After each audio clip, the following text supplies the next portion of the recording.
Hey all, back to ടോൾ ബൈ entertainments. ഞാൻ നീരജ്.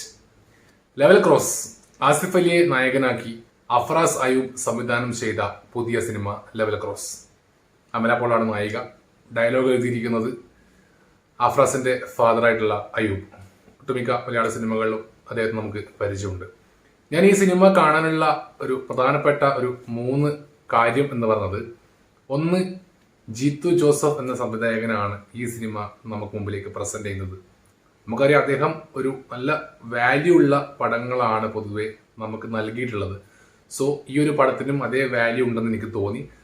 മാത്രമല്ല, അഫ്രാസ് എന്ന് പറയുന്നത് അദ്ദേഹത്തിന്റെ കൂടെയുള്ള ടീമിലത്തെ രംഗം തന്നെയായിരുന്നു.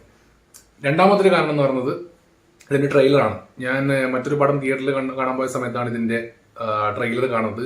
സോ കണ്ടപ്പോൾ തന്നെ എന്തൊക്കെയോ ഒരു വ്യത്യസ്തത തോന്നി. മേക്കിങ്ങിലായാലും മൊത്തത്തിൽ പടത്തിലൊരു ക്വാളിറ്റി എനിക്ക് തോന്നി. സോ അതാണ് ഇനി ഈ സിനിമ കാണാനില്ല മറ്റൊരു കാരണം എനിക്ക് ഫീൽ ചെയ്തത്. പിന്നെ ഒന്ന്, ആസിഫ് അലി ഫാൻ. ആസിഫ് അലിയുടെ തിരിച്ചുവരവാണ് ശരിക്കും 2024 എന്ന് പറഞ്ഞ വർഷം. സോ അദ്ദേഹത്തിന് നല്ലൊരു പെർഫോമൻസ് തന്നെ ഈ സിനിമയിൽ കാണാൻ പറ്റുമെന്നുള്ള പ്രതീക്ഷയും കൂടിയായിരുന്നു. സോ ഈ ഒരു 3 കാരണങ്ങളാണ് പ്രധാനമായിട്ടും ഈ സിനിമ കാണാൻ എന്നെ കൊണ്ടുപോയത് തിയേറ്ററിലേക്ക്. സോ ഈ 3 കാര്യങ്ങൾ തന്നെ എനിക്ക് നല്ല സാറ്റിസ്ഫാക്ഷൻ നൽകി എന്നുള്ളതാണ്. സോ ഒരു മികച്ച ഒരു സിനിമ തന്നെയാണ് ലെവൽ ക്രോസ്. അഫ്രാസ് അയൂബ് എന്ന് പറയുന്ന സംവിധായകന്റെ ആദ്യത്തെ പടമാണെങ്കിൽ പോലും ഒരുപാട് സിനിമകൾ ചെയ്ത എക്സ്പീരിയൻസ്ഡ് ആയിട്ടുള്ള ഒരു ഡയറക്ടർ ചെയ്യുന്ന അത്രത്തോളം ക്വാളിറ്റിയിലാണ് അദ്ദേഹം ഈ ഒരു സിനിമ നമുക്ക് മുമ്പിലേക്ക് എത്തിച്ചിരിക്കുന്നത്. സോ അദ്ദേഹം ഇവിടെ കൊണ്ട് നിർത്താൻ പോകുന്നില്ല. വേറെ ലെവലിലേക്ക് ഇനി ഒരുപാട് സിനിമകളായിട്ട് നമ്മുടെ മുമ്പിലേക്ക് വരും. അതിൽ യാതൊരു സംശയമില്ല.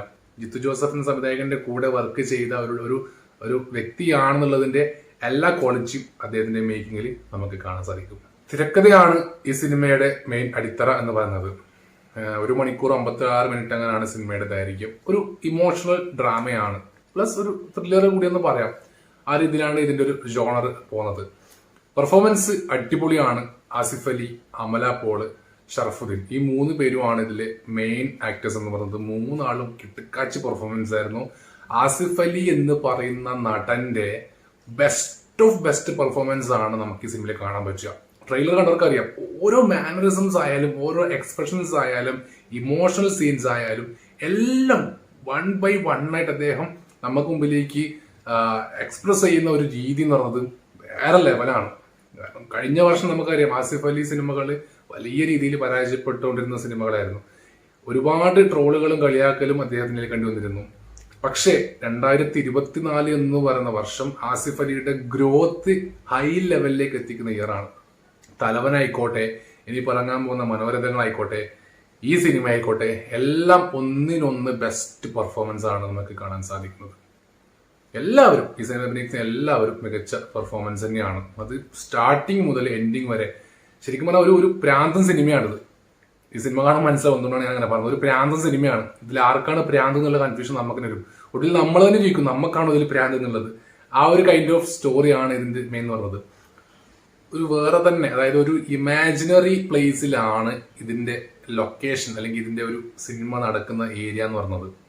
സിനിമയുടെ സ്റ്റാർട്ടിങ് തന്നെ അവർ എഴുതി കാണിക്കുന്നത് ഇതൊരു ഇമാജിനറി, ഒരു ഫിക്ടീഷ്യസ് ആയിട്ടുള്ള ഒരു പ്ലേസ് ആണ്. യഥാർത്ഥമായിട്ടുള്ള ഒരു പ്ലേസ് ഒന്നുമല്ല. അതായത് സംവിധായകൻ ഇത് സ്ക്രിപ്റ്റ് എഴുതിയിട്ട് നമ്മളെ ഈ സിനിമയിലൂടെ മറ്റൊരു ലോകത്തേക്ക്, നമുക്കറിയാത്ത മറ്റൊരു ലോകത്തേക്ക് നമ്മളെ കൂട്ടിക്കൊണ്ടുപോകുന്നതാണ്.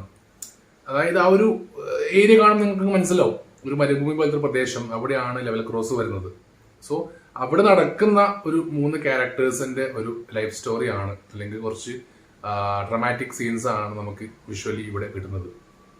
ആ ഒരു സ്ഥലത്തിന്റെ ഭംഗി ഏറ്റവും മനോഹരമായിട്ട് ഒപ്പിയെടുത്തിരിക്കുന്നത്, അല്ലെങ്കിൽ അതിന്റെ ഓരോ ഷോട്ട് ബൈ ഷോട്ട് ആയിട്ട്, ഈ ലെവൽ ക്രോസ് ആയിക്കോട്ടെ, അല്ലെങ്കിൽ ഇവരുടെ തമ്മിലുള്ള സീക്വൻസ് ആയിക്കോട്ടെ, എല്ലാ ഷോട്ടുകളും ഭംഗിയായിട്ട് നമ്മുടെ മുമ്പിലേക്ക് എത്തിച്ചിരുന്നത് അപ്പു പ്രഭാകർ എന്ന് പറയുന്ന ക്യാമറമാൻ തന്നെയാണ്. ഒരു നല്ല രീതിക്കുള്ള എഫേർട്ട് അദ്ദേഹം ഈ സിനിമയ്ക്ക് വേണ്ടി എടുത്തിട്ടുണ്ട്.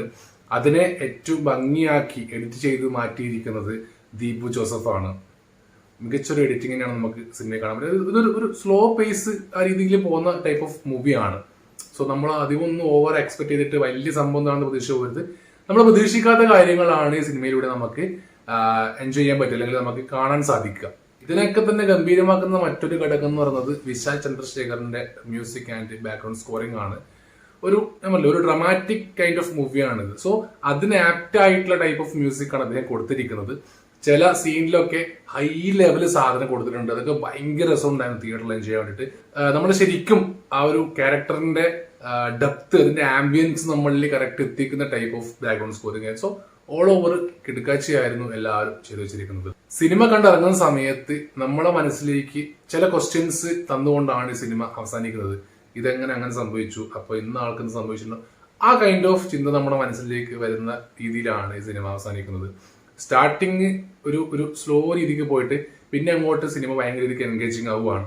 ലെവൽ ക്രോസ് എന്ന് പറഞ്ഞത് തന്നെ ഈ ഒരു റെയിൽവേ ക്രോസിംഗ് ആയിട്ട് ബന്ധപ്പെട്ടിരുന്നത് മാത്രമല്ല, ക്യാരക്ടേഴ്സ് തമ്മിലുള്ള, ഈ സിനിമയിലെ കഥാപാത്രങ്ങൾ തമ്മിലുള്ള ലെവല് ക്രോസ് ചെയ്യുന്ന രീതിയിലേക്ക്, കാരണം പല രീതിയിൽ ഇതിന്റെ ലെവല് ക്രോസ് ചെയ്തവരെ പോകുന്നുണ്ട്. സെന്റിമെന്റ്സിലെ ഇമോഷണൽ ആയിക്കോട്ടെ, ഇന്റിമസി ആയിട്ട് ഏത് രീതിക്കായാലും ഇതിന്റെ ലെവൽസ് ക്രോസ് ചെയ്ത് പോകുന്നത് കൂടി ഈ ഒരു ടൈറ്റിലൂടെ നമുക്ക് സംവിധായകൻ നമ്മളിലേക്ക് എത്തിക്കുന്നുണ്ട് എന്നുള്ളതാണ്. സോ ഓൾ ഓവർ എല്ലാം കൊണ്ടും സിനിമ ഒരു ഗംഭീര സിനിമ തന്നെയാണ്. എനിക്കൊന്നൊരു ഒരു അവാർഡിനൊക്കെ സജസ്റ്റ് ചെയ്യുന്ന ടൈപ്പ് ഓഫ് ഒരു കൈൻഡ് ഓഫ് മൂവി ആയിട്ട് മാറാൻ ചാൻസ് ഉണ്ട്. എന്തായാലും നിങ്ങളെല്ലാവരും തിയേറ്ററിൽ പോയിട്ട് തന്നെ ഈ സിനിമ കാണുക. തീർച്ചയായിട്ടും നിങ്ങൾക്ക് എന്തായാലും സിനിമ ഇഷ്ടപ്പെടും. കാരണം ഒരു പുതിയ കൈൻഡ് ഓഫ് മേക്കിംഗ് ആണ്. ഒരു എക്സ്പെരിമെന്റൽ മൂവി പോലെയാണ് എനിക്ക് തോന്നിയത്. മലയാളത്തിൽ ഇതുവരെ ഈ ടൈപ്പ് ഓഫ് രീതിയിലേക്കുള്ള ഒരു സിനിമകൾ ഇറങ്ങിയത് കുറവാണ്. സോ നമുക്ക് എന്നും എടുത്തു പറയാൻ പറ്റുന്ന നല്ലൊരു ആസിഫ് അലി മൂവി ആയിട്ട് ഇതിനെ കാണാം. അപ്പൊ എന്തായാലും തിയേറ്ററിൽ പോയിട്ട് സിനിമ കാണുക. സിനിമ കണ്ടവരാണെങ്കിൽ നിങ്ങൾക്ക് തോന്നിയ കാര്യങ്ങൾ കമന്റ്സ് താഴെ രേഖപ്പെടുത്തുക.